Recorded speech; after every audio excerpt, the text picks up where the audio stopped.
এটাকে আবার অনেকে চি বলেন না, এটা হচ্ছে কাই। এটা সিম্বল হইতেছে এরকম অনেকটা এক্স এর মতো দেখতে, কিন্তু এই যে এটাকে এমনি লেখে কাই স্কোয়ার, ও স্কোয়ার লিখি নেই, কাই SQUARE, কাই স্কোয়ার। আচ্ছা, কাই স্কোয়ার টেস্ট কখন হয়? প্রথম ক্লাসে অথবা দ্বিতীয় ক্লাসে মেবি বলছিলাম। কাই স্কোয়ার টেস্ট হয় যখন আমার ক্যাটাগরিক্যাল ডাটা থাকে। ক্যাটাগরিক্যাল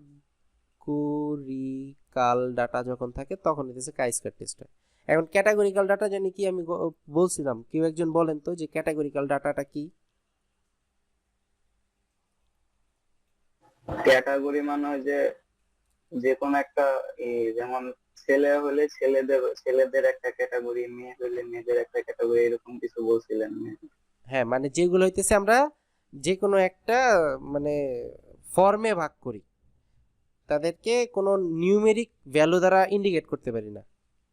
ছেলেকে আমি 5, 10, 15, 20 এমন দ্বারা ইন্ডিকেট করতে পারবো না, মেয়েকে 50, 100 এরকম দ্বারা ইন্ডিকেট করতে পারবো না। এটা হচ্ছে মানে একটা ইয়াতে পড়ে যায়, একটা শ্রেণীতে পড়ে যায়।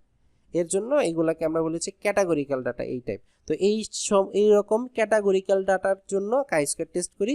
আর কাই স্কয়ার টেস্টের সূত্র হচ্ছে summation xi minus mu i whole square divided by sigma square, sigma i square. এখন এই আইটাই কি, এগুলা আমরা পরে যখন ম্যাথ করব তখন বুঝবো। এখন আপাতত খালি বেসিকটা মনে রাখি।